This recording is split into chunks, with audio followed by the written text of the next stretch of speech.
আছে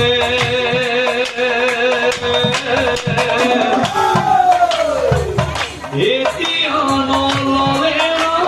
তাৰ পাইবা আছে হৰিৰাম ৰোম বান্ধৱুকে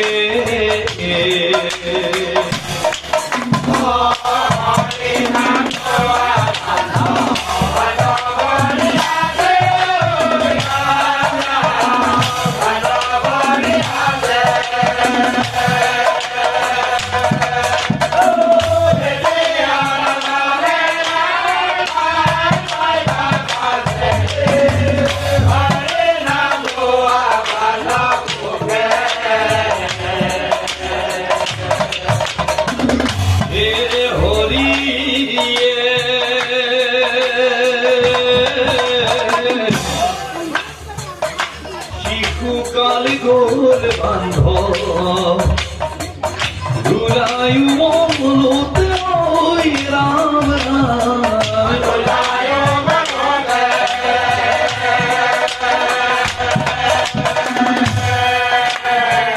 যৌবন কাল গোল বান্ধ আমি জীবনে হরে রাম গোয়া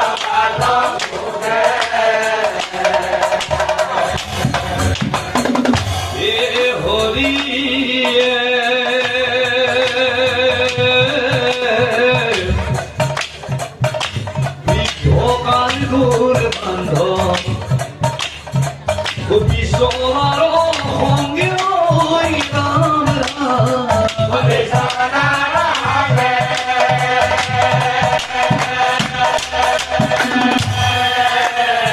ও কালে আসে চুরি ধরি যাইব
নারায়ণ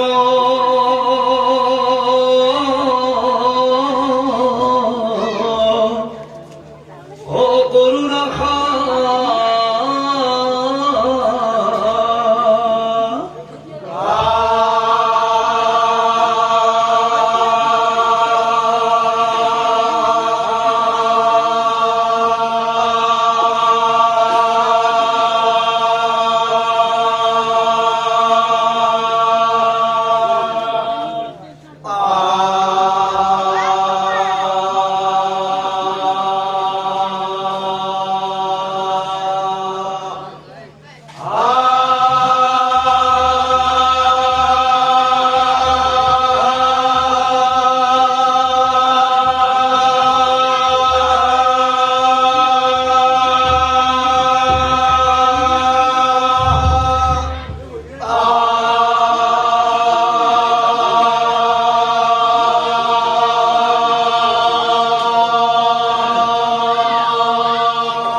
Yeah.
আৰু ভক্ত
কৌৰব পাণ্ডবৰ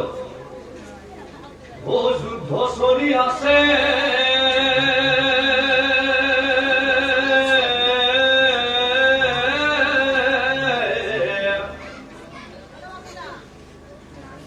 সঞ্জয়ে ধৃতৰাষ্ট্ৰ ও হব বিবৰণ দি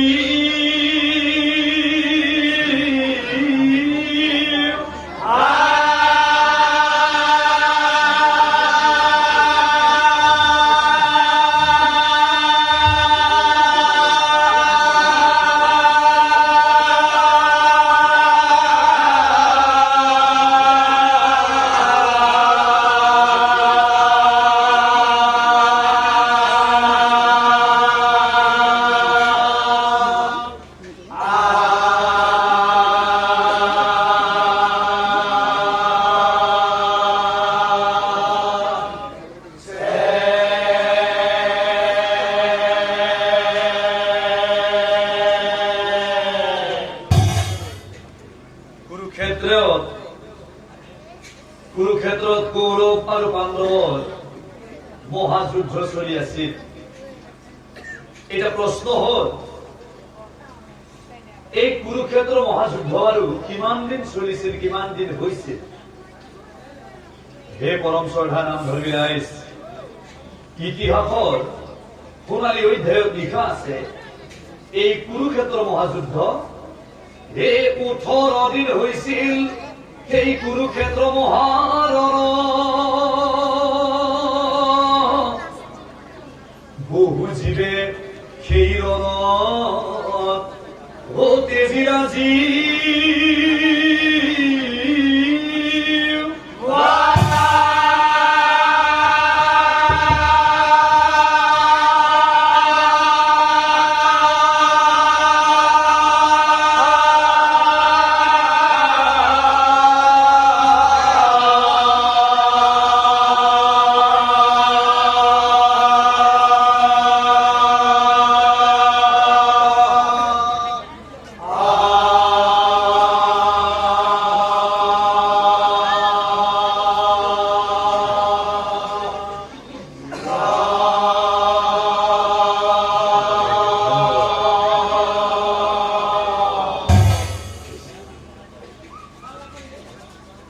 এতিয়া আকৌ প্ৰশ্ন হল এই 18 দিনীয়া কুৰুক্ষেত্ৰ মহাযুদ্ধ আৰু কোনে কোনে দেখা পাইছিল যিসকলে যুদ্ধ কৰিছিল আটাইবিলাকে এই কুৰুক্ষেত্ৰ মহাযুদ্ধ দেখা পোৱা নাছিল ইয়াৰ নেপথ্য কি চলি থাকে সঁচা কোনবিলাক মিছা কোনবিলাক কেৱল তিনিজনে দেখা পাইছিল এই তিনিজনৰ ভিতৰত এজন হৈছে সিন্ধুৰা আৰু আনজন হৈছে বৰবৰী আৰু আনজন হৈছে সঞ্জয় এতিয়া আকৌ প্ৰশ্ন হল সিন্ধুৰা বাৰু কোন আছিল সিন্ধুৰা তেখেত আছিল চন্দৰ পুত্ৰ ডাঙৰ যোদ্ধা আছিল সিন্ধুৰা মানে কুন্তীৰ ল'ৰা আছিল এটা বৰবৰী কোন আছিল ভীমৰ পুত্ৰ ঘটোৎকচ আৰু ঘটোৎকচৰ ল'ৰা আছিল বৰবৰী তেখেত এজন ডাঙৰ যোদ্ধা আছিল সঞ্জয় তেখেত এজন বিখ্যাত মহামুনি আছিল অন্ধ ধৃতৰাষ্ট্ৰই চকুৰে দেখা নাপায়, কাণেৰে সকলো তথ্য এই খণ্ডৰ পৰা ধৃতৰাষ্ট্ৰই শুনি আছিল। ধৃতৰাষ্ট্ৰই সঞ্জয়ক প্ৰথম প্ৰশ্ন কোনটো সুধিছিল? সঞ্জয় সঞ্জয় যদিও মোৰ চকুৰে দেখা পোৱা নাই, শুনি আছা তুমি? যদিও মোৰ চকুৰে দেখা পোৱা নাই, কাণেৰে এই যুদ্ধৰ তথ্যবিলাক তোমাৰ পৰা শুনিবলৈ মোৰ খুব ইচ্ছা কৰি আছে। সঞ্জয়, তুমি বাৰু মোক এইটো প্ৰশ্নৰ উত্তৰ দিব পাৰিবানে যে প্ৰভু কৃষ্ণ আমাৰ সৈতে নাথাকিল, তেখেতে বাৰু পাণ্ডৱৰ পক্ষত কিয় থাকিল? সঞ্জয়। আৰু দ্বিতীয় প্ৰশ্ন, এই 18 দিনীয়া কুৰুক্ষেত্ৰ মহাযুদ্ধত 18 দৈত্যবাহিনীখানা নিহত হৈ গৈছিল। প্ৰভু কৃষ্ণৰ 8 লক্ষ নাৰায়ণীখানে কৌৰৱৰ হৈ যুদ্ধ কৰিছিল, সেইবিলাকো মৰি গৈছিল। এতিয়া আকৌ প্ৰশ্ন, প্ৰতিদিনে যে এই লাখ লাখ সেনা সৈন্যবিলাক মৰি থাকে, মৃত সেনা সৈন্যবিলাক কি হয়, কলৈ যায়? মৰা ফলৰ ওপৰতো যুদ্ধ হোৱা নাছিল, ইয়াততো পেলাই দিয়া চাফা কৰা কোনোবা এজনটো থাকিব লাগিব, সেইজন কোন আছিল? ইয়াত এইবিলাক তথ্য আমাৰ এই নামটোৰ জৰিয়তে প্ৰকাশ পাইছে। প্ৰথম প্ৰশ্ন, সঞ্জয় লৈ বুলি ধৃতৰাষ্ট্ৰ। ও ধৃতৰাষ্ট্ৰই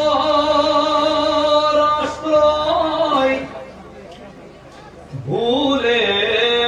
সঞ্জয়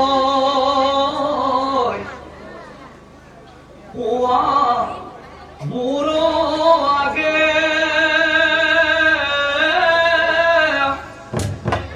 ও কি কাৰণে কৃষ্ণই পাণ্ডব বড় পৈক্ষ লয়ে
প্ৰণাম কৰি ধৃতৰাষ্ট্ৰ,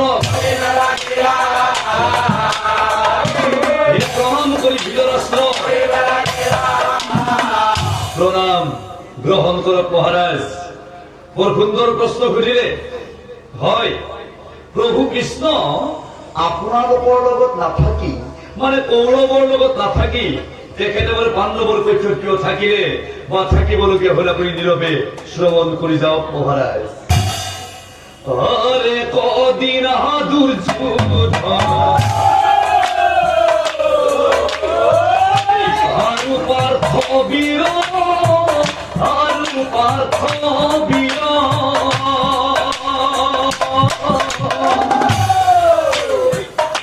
দুইজনে চলি গইলা ও দ্বারকার গরয় একদিন দুর্যোধন।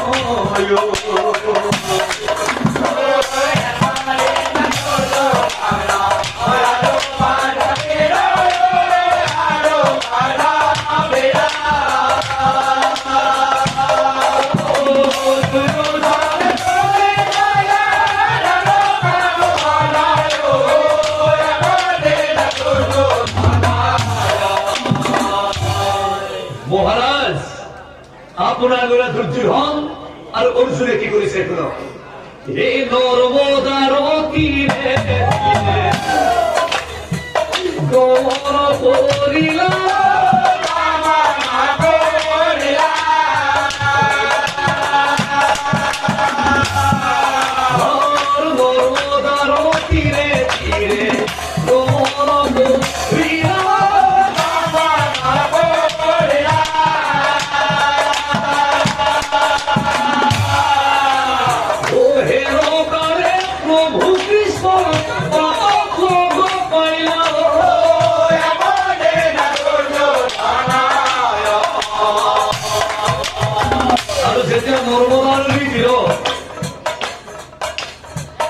প্রভু কৃষ্ণ দুর্যোধন আর অর্জুনে লগ পাইছিল প্রথমতে দুর্যোধনে আরম্ভ করে দিলে কৃষ্ণ তোমার ওচৰলৈ আহিছিল বিশেষ এটা দৰকাৰ লৈ কৃষ্ণ তুমি হয়তো গমেই পোৱা নাই যে কিছুদিন পাছতেই কুৰুক্ষেত্ৰ মহাযুদ্ধ আৰম্ভ হৈ যাব গতিকে সেই সহায় তুমি কৰিবা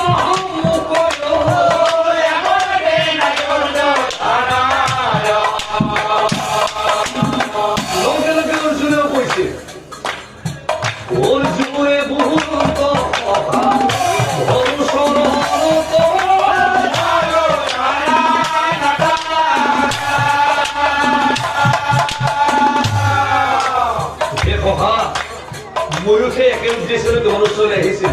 এটা মই কম কম বুলি ভাবি থাকোঁতেই দুৰ্যোধনে দেখোন আগতেই কৈ দিলে তোমাকো লাগে কহিলো স্বৰূপয়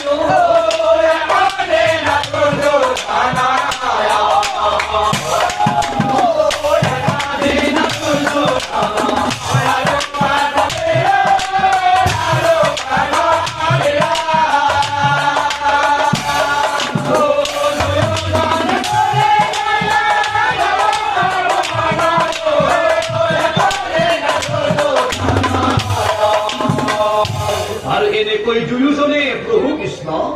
বহি বেলা এই বুদ্ধি কৰি নাৰায়ণে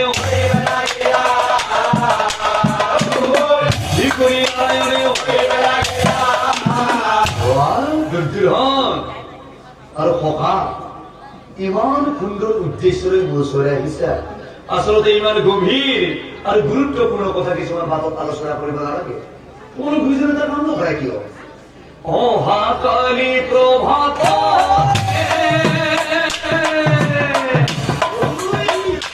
যাবা মোর ঘরে যাবা মোর ঘরে বুঝছো দেখো ওর নাম ধরে বুঝছো অহাকালী কিয়া যাবে আগে দেখাবো ওই তো করি তো আকি মই তাহার লগতে আকি মই তাহার লগতে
ভারতে উঠিলন্ত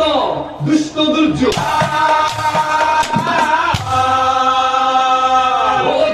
কানগর পুরী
এই দুৰ্যোধনৰ লগত তুমি ফেৰ মাৰিব আহিছা?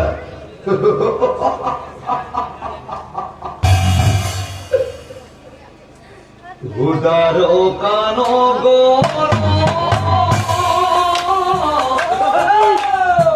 দেখি দুৰ্যোধন মনে ভাবে ঘনে ঘন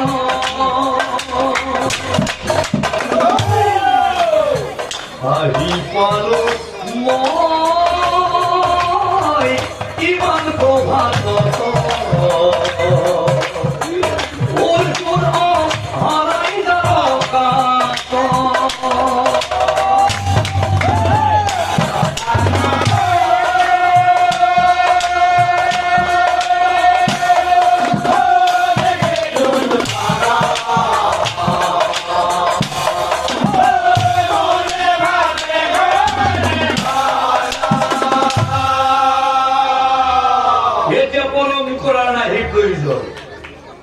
কৃষ্ণ বার বন্ধু কোথায় শুয়ে আছে? একুশ দুকুশ করে দুর্যোধনে ও ভিতর হোমায়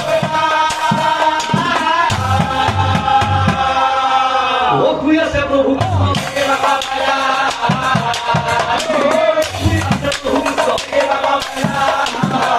উপর জানয়ু পরে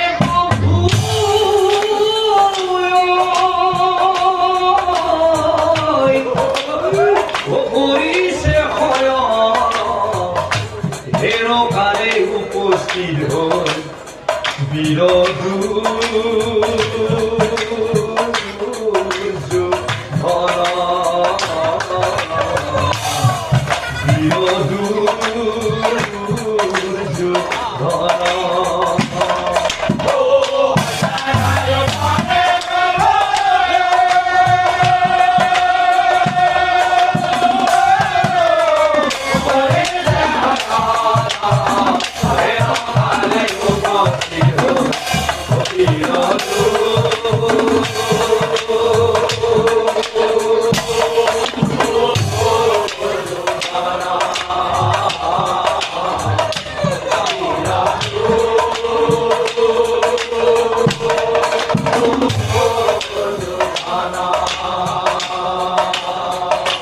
অন্তর্যামী নারায়ণে সেইদিনাখন তেখেতৰ শুৱনি কথাত এনেকুৱা এটা কৌশল্য গাই থৈ দিছিল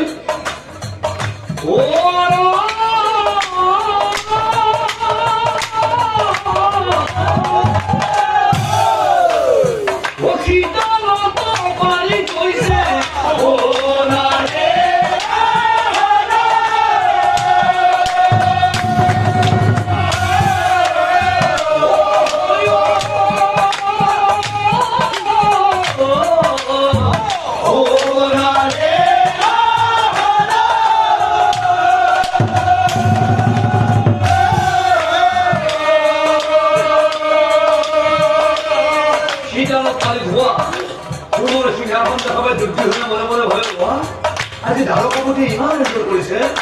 এই দুৰ্যোধন আহিব বুলি গম পাই পুনৰ সিংহাসনৰ ব্যৱস্থা কৰিছে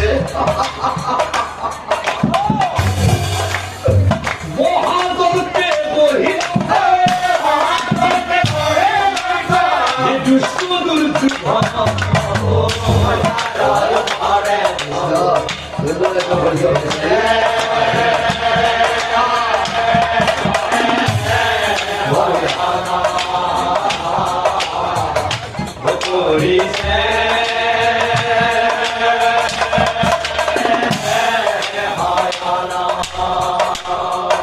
পুনৰ সিংহাসনত বহিব পাই দুৰ্যোধনে সেই মুহূৰ্তত নিজকে ৰজা ৰজা বুলি ভাবি আছিল আৰু সেয়েহে প্ৰভু কৃষ্ণক তেখেতে মাতবোৰ কৰা নাছিল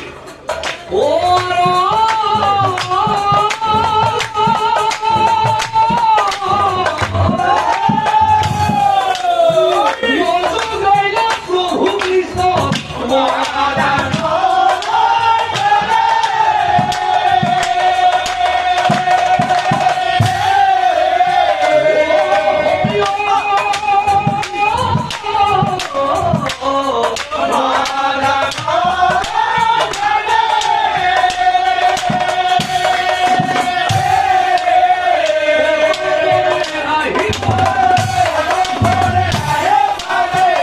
বীর ধনঞ্জয়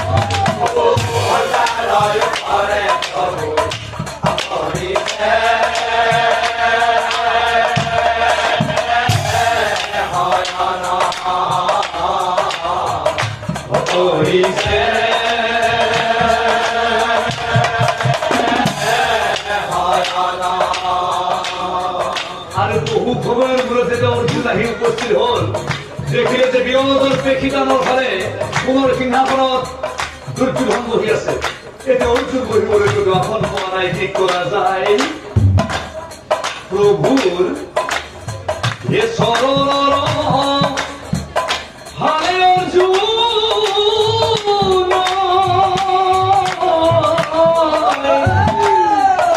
দুঃখ মনে বহিয়া থাকিলা নিদ্রা জাগি নারায়ণে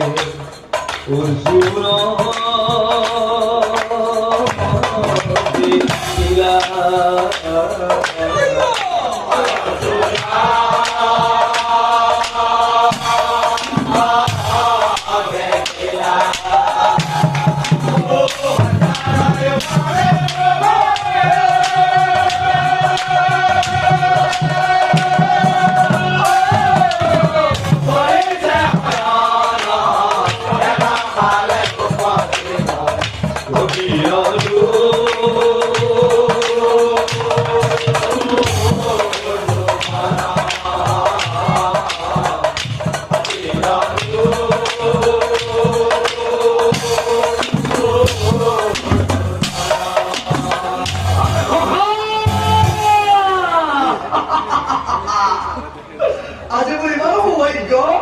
ৰাতিপুৱাই শুই উঠি এইবাৰ সমাৰ দৰ্শন পাই গৈছো কিনো পিছত গৈ আছা গৈ আহা এই ককা ককা বুলি কৃষ্ণই অ খাবতি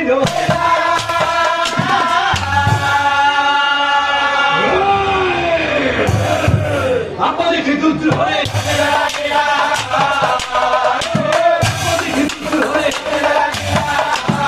কৃষ্ণ এই প্রভাততে আহিলো মই এই দ্বাৰকা কিন্তু মুখ এৰি পাৰ্থক্য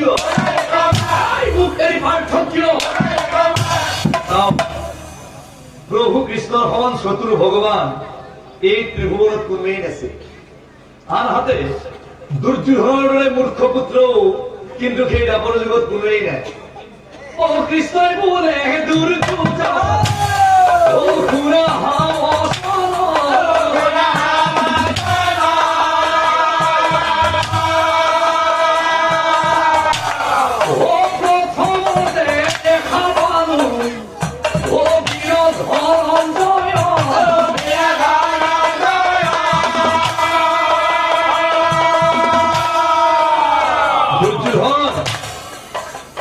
আগত দেখা পাছত দেখা কিন্তু কথা আছে যোৱাকালি এই নৰ্মদা নদীৰ তীৰৰ চুক্তি মতে আজি মই ৰাতিপুৱা যাতেই প্ৰথমতে দেখা পাম তাৰ লগতে কুৰুক্ষেত্ৰৰ যুদ্ধত থাকিম বুলি মই ভাবিছিলো যদিও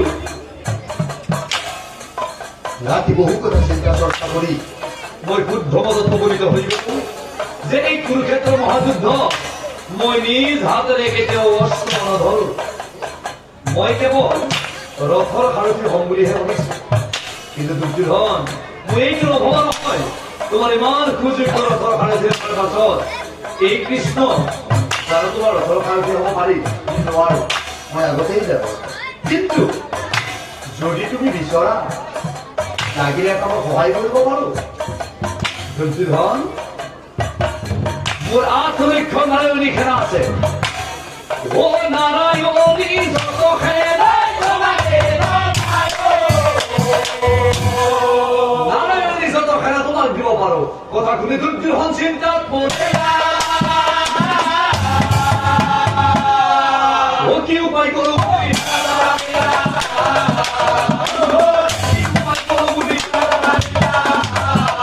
আৰে আৰে এইটো কি কথা যোৱাকালি গলে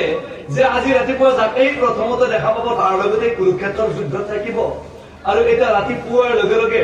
কৃষ্ণই কথা সলাই পেলালে কৃষ্ণ হেনো যুদ্ধ নকৰে ৰথৰ সাৰথী হম বুলি কলে এইটো মোক নালাগে আকৌ গলে কৃষ্ণৰ হেনো 8 লক্ষ নাৰীৰ খেলা আছে তাকো দিম বুলি ৰবা এইটো বৰ সুন্দৰ প্ৰস্তাৱ মোক দিলে কিয়নো সৰুতে মোক পিতাই কোৱা শুনিছিলো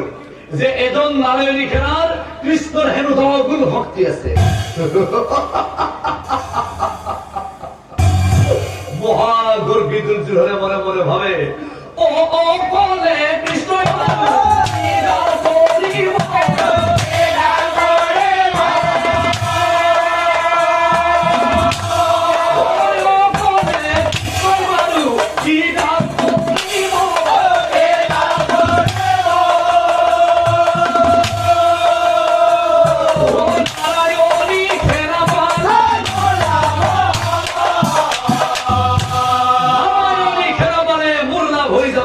এই ভাবি আছে দুৰ্যোধন প্ৰকাশ কৰা হব বুলি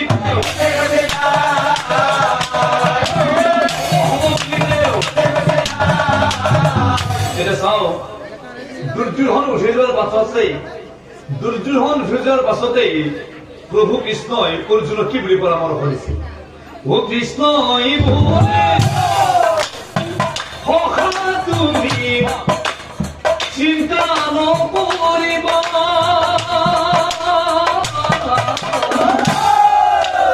তোমাৰ লগত আছো মই নিশ্চয় জানিবা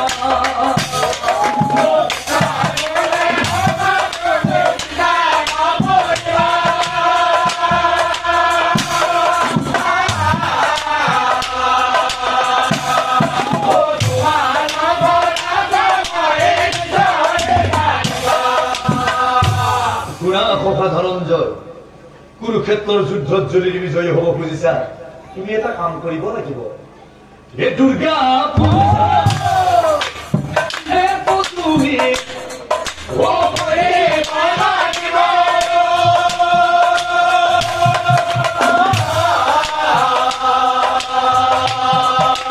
তেতিয়াহে সমৰত শিকিব পাৰিবা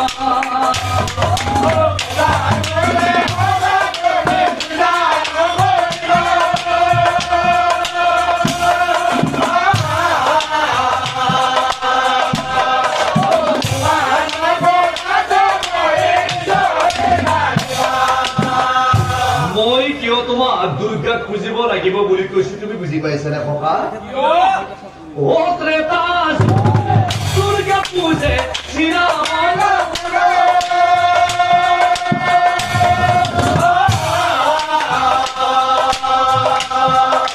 দুৰ্গাৰ কৰে অভিনন্দ বীৰ ৰাৱণ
দিবলৈ আৰম্ভ কৰিছে। আৰু এনেকৈ পঞ্চপাণ্ডৱে প্ৰভু কৃষ্ণৰ নিৰ্দেশ মতে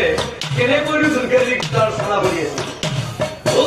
ভাগে ভাগে পূজাৰ দে, ভাগে ভাগে পূজাৰ দে, দুৰ্গা পূজা বন্ধ হে, পূজা কিশোৰ বাবাৰে,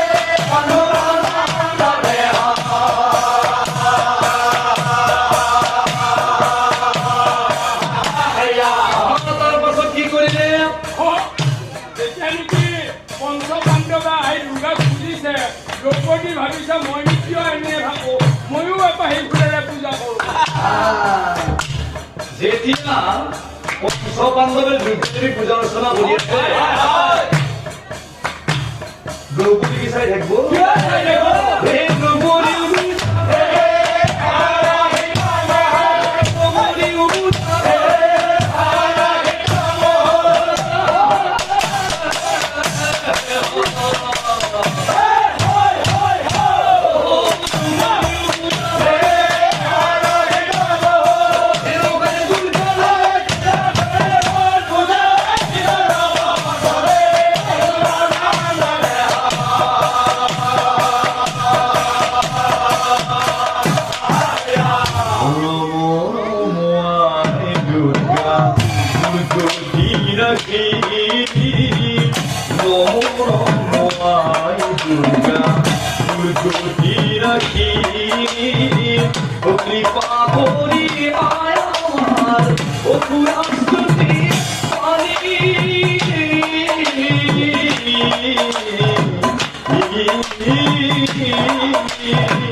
পোহৰ বচন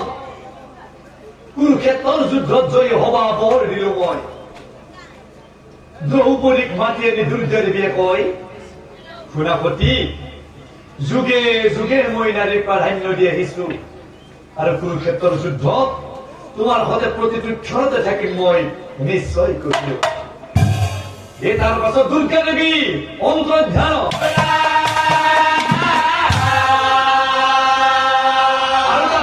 দুদিন পাছতে ও কুৰুক্ষেত্ৰ মহাৰণ, কুৰুক্ষেত্ৰ মহাৰণ, জয় কৌৰৱ, জয় পাণ্ডৱ, ও যুদ্ধ লাগিলৰে, লাগিলৰে।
সঞ্জয় মহাৰাজ সঞ্জয় মহাৰাজ যুদ্ধ বল তই আমাৰ হৈছে নেকি সঞ্জয় হয় মহাৰাজ যুদ্ধ বৰ দয়াময়া হৈ আছে আজি কিমান দিন হ'ল আজি 7 দিন হ'ল মহারাজ 7 দিন হ'ল হয় মহারাজ মোৰ দুৰ্যোধন ভালে আছেনে এতিয়ালৈ আছে মহাৰাজ বাকীবোৰ পুত্ৰসকল আছে মহাৰাজ এতিয়ালৈ আছে সঞ্জয় মহাৰাজ যদিও মোৰ চকুৰে দেখা পোৱা নাই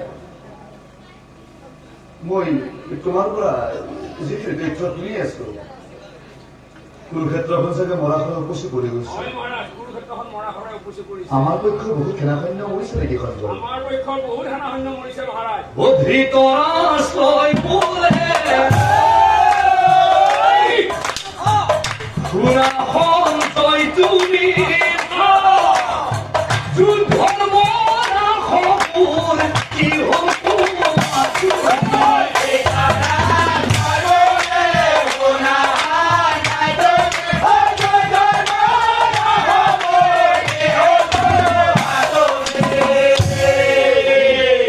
সঞ্জয় মহাৰাজ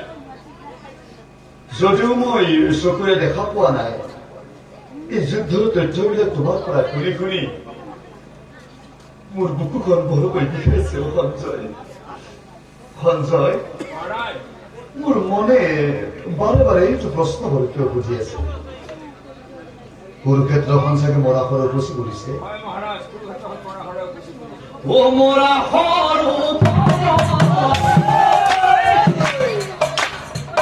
যুদ্ধ তো হওয়া নাই মোৰা যুদ্ধ তো কৰা নাই ইমান মোৰা হবুৰ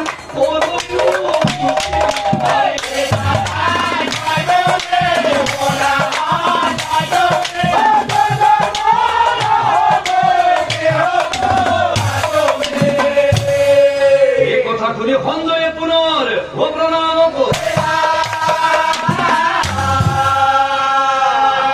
প্ৰণাম জনাই ধৃতৰাষ্ট্ৰ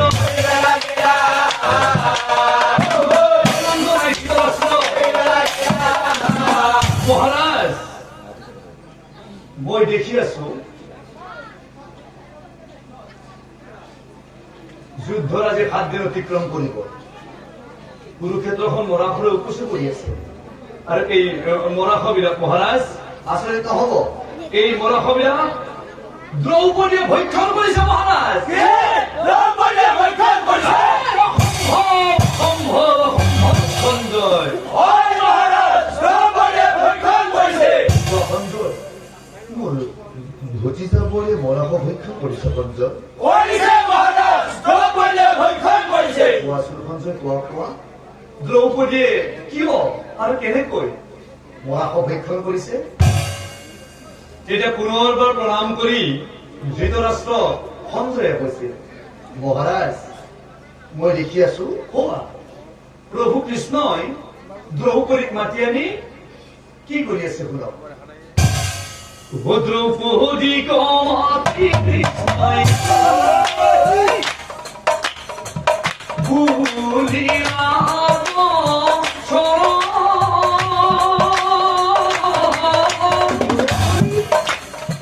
দ্ৰৌপদী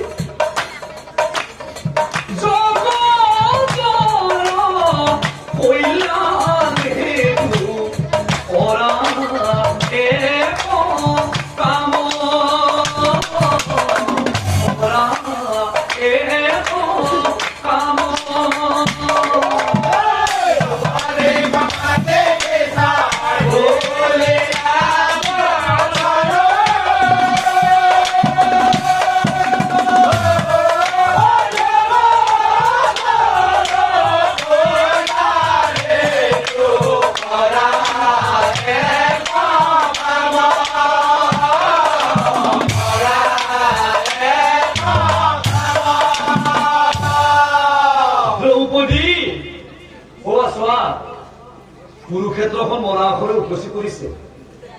আৰু এই মৰাশবিলাক যেতিয়া ইটো পক্ষই সিটো পক্ষই দেখা দেখি হব ইটো পক্ষই ভাবিব এইজন দেখোন মোৰ খুৰা আছিল মই মাৰি পেলালো আকৌ সিটো পক্ষই ভাবিব এইজন দেখোন মোৰ ভতিজা আছিল ইয়াক মই মাৰি পেলালো তেতিয়া এই মায়ামোহত আবদ্ধ হৈ কোনো এটা পক্ষই যুদ্ধই নকৰিব যদি যুদ্ধ নকৰে মই ধৰ্ম সংস্থাপন কেনেকৈ কৰিম সতী জগতৰ কল্যাণৰ হেতু তুমি এই কাম কৰিব পাৰা কেলে উদ্ৰিমিলা নামত তুমি চালি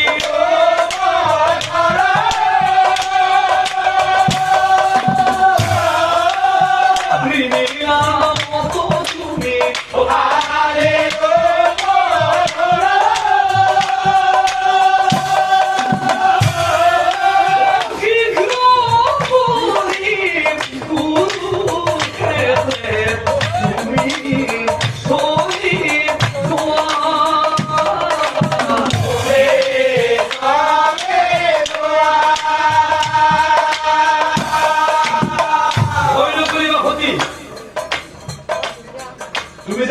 ধৰিব লাগিব তুমি অকলে ভয় নকৰিবা কিয়নো এই কুৰুক্ষেত্ৰৰ যুদ্ধৰ প্ৰাক মুহূৰ্তত মই এইবিলাক অংকৰ উত্তৰ আগতেই মিলাই থৈ দিছো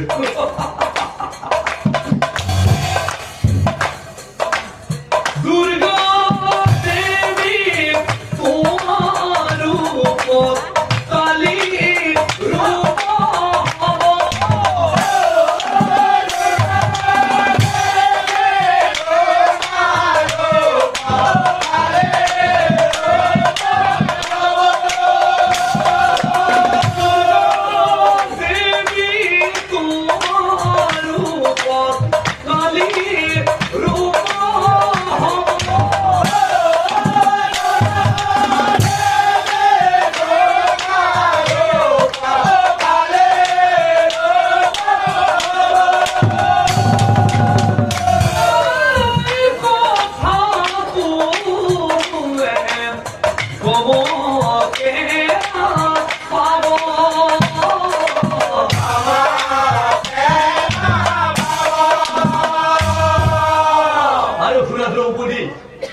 এই কথা তুমি কিন্তু কাহাকো নকবা নহলে অমঙ্গল হব বুলি তুমি নিশ্চয় আৰু এনেকৈ প্ৰভু কৃষ্ণই দ্ৰৌপদীক পৰামৰ্শ নিশাকাৰে দ্ৰৌপদীয়ে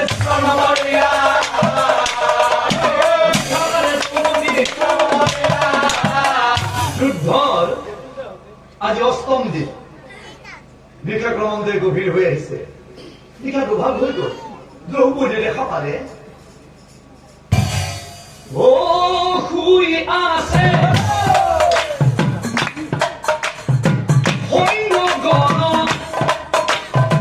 নিদ্রায় ভৈরা অচেতন দ্রৌপদী দেখিবা কুরুক্ষেত্রে চলি যা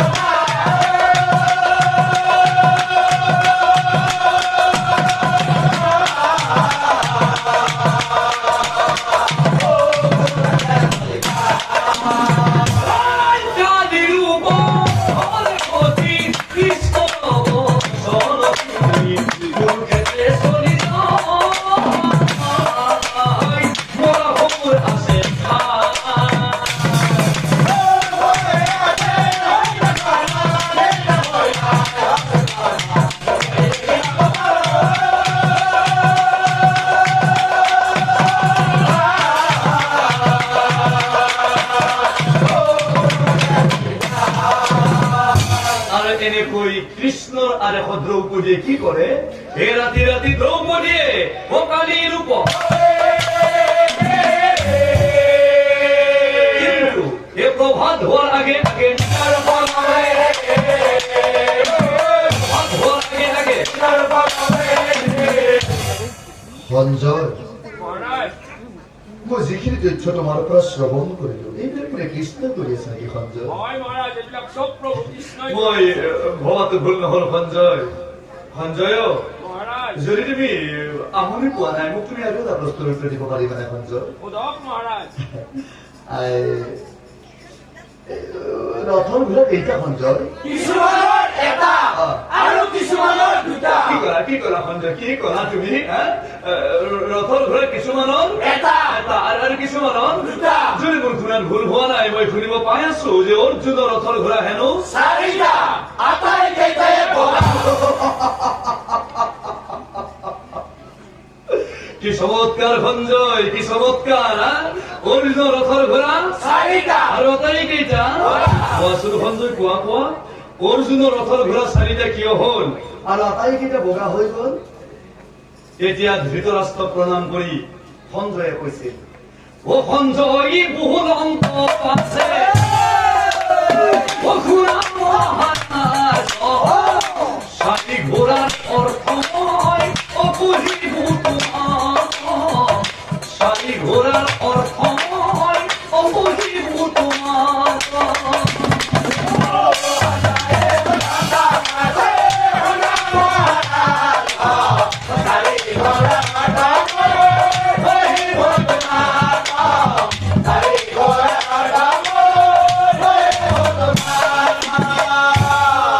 ৰথৰ ঘোঁৰা কিছুমানৰ এটা কিছুমানৰ কিন্তু দুটা। কিন্তু প্ৰভু কৃষ্ণই অৰ্জুনৰ ৰথখনৰ বাবে চাৰিটানো বগা ঘোঁৰা কিয় নিৰ্বাচন কৰি ললে? পখৰা চিখিৰাটো ল'ব পাৰিলেহেঁতেন, কিন্তু পখৰা চিখিৰা নলৈ চাৰিটা বগা ঘোঁৰা তেখেতে বাৰু কিয় নিৰ্বাচন কৰি ললে? এই বগা ঘোঁৰাই শান্তি সম্প্ৰীতি বুজাইছে, বগা ঘোঁৰাই শান্তি আৰু সম্প্ৰীতি বুজাইছে, যথা ধৰ্ম তথা জয় শ্ৰীকৃষ্ণই কৈছে।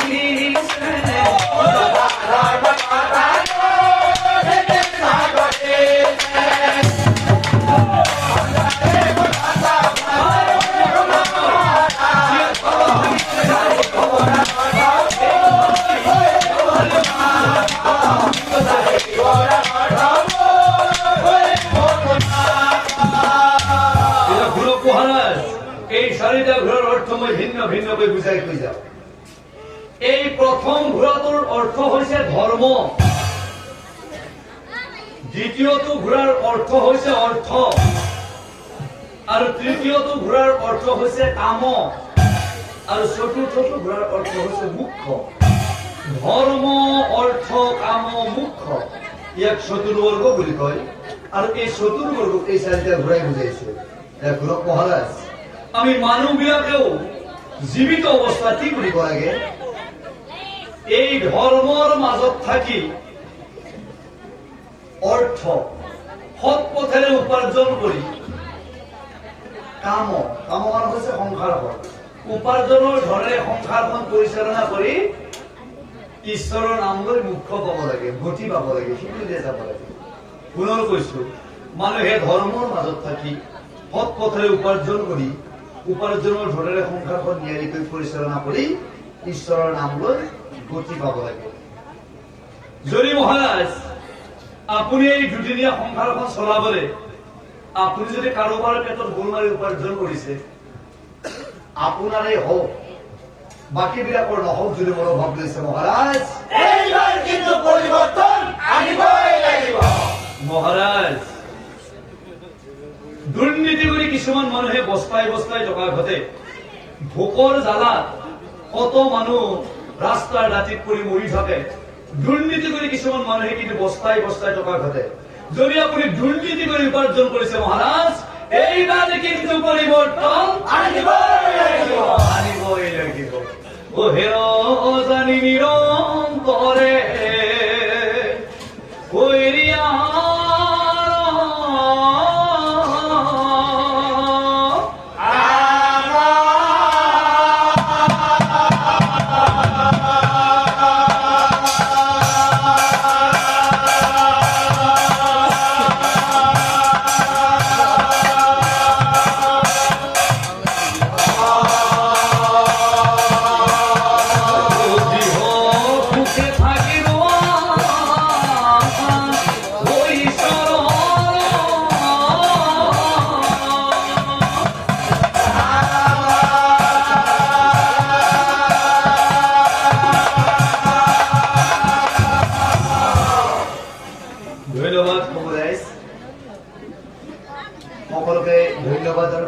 জনাইছো যে আমাৰ মৰমৰ ভাইটি নৱলয়ৰ পিতৃ আত্মাৰ পদ্ধতিৰ কাৰণে হৰিনামৰ আয়োজন কৰিছে আৰু এওঁলোকে আমাক ইমান দূৰৰ পৰা আমন্ত্ৰণ কৰি আনি যি মৰম চেৰে সন্মান প্ৰদৰ্শন কৰিছে তেওঁলোকৰ মৰমৰ আৰু সন্মানৰ মেটমৰা বুজা আমি কোনো দৰংগীলে চুকাৰভাৱে কঢ়িয়াই দিলে লগতে কৃতজ্ঞতা জনাইছো আমাৰ সৌভাগ্য আমাৰ আজি নাগাৰা নাম আপোনালোক সন্মানীয় ৰাজ্যসকলটো আহিছে লগতে আমাৰ সৌভাগ্য যে নাগাৰা নাম উপভোগ কৰিবলৈ আহিছে অসম চৰকাৰৰ পৰিৱেশ আৰু বন বিভাগৰ ব্ৰেণ্ড এম্বাচাডৰ সন্মানীয় আনন্দ সাতনীয়াদেৱ আমাৰ মাজত উপস্থিত হৈছেহি গতিকে আমাৰ গোটেই দলটিৰ হৈ আমি আপোনাক সেৱা জনাইছো কৃতজ্ঞতা জনাইছো গতিকে এখেতে এটা খুব মূল মন্ত্ৰ কঢ়িয়াই লৈ ঘূৰি আছে খাওঁতে শুওঁতে উঠোতে বহোতে যে গছপুলি ৰোপণ কৰিব লাগে যে পৃথিৱী শেষ হৈ যাব গতিকে কবিও আমাক শিকাই আহিলে যে গছ অবিহনে আমাৰ কি হ'ব পাৰে গতিকে এওঁৰ হাত ধৰি মই আপোনালোককো অনুৰোধ কৰিছো আপোনালোকক অনুৰোধ কৰাৰ দৰকাৰ নাই সচেতন বজালি সকলো ৰাইজে গতিকে আপোনালোকে সকলোৱে আমি জীৱিত অৱস্থাতে যদি আমি এডাল এডাল গছপুলি যদি ৰুই থৈ যাব পাৰো নিশ্চয় আমাৰ কাৰণে মানে পিছৰ প্ৰজন্মৰ কাৰণে সুবিধা হ'ব গতিকে আপোনালোকে গছপুলি ৰোপণ কৰিব লগতে আমাৰ যে আজি নাগাৰা নামৰ মানে দৰ্শক হিচাপে আপোনাক পাই আমি ধন্যবাদ মানিছো গতিকে আপোনাৰ সুস্বাস্থ্য দীৰ্ঘায়ু কামনা কৰিছো লগতে সমূহ ৰাইজৰ সুস্বাস্থ্য দীৰ্ঘায়ু কামনা কৰিছো লগতে আমি নামঘৰ আগমুহূৰ্তত যিসকল শিল্পী কলাকাৰে ইয়াত অনুষ্ঠান পৰিৱেশন কৰিলে সকলো শিল্পীকে আমাৰ তৰফৰ পৰা সেৱা জনাইছো কৃতজ্ঞতা জনাইছো তেখেতসকলৰ লোকসংগীতৰ এই যাত্ৰা আগুৱাই লৈ যাওক ধন্যবাদ।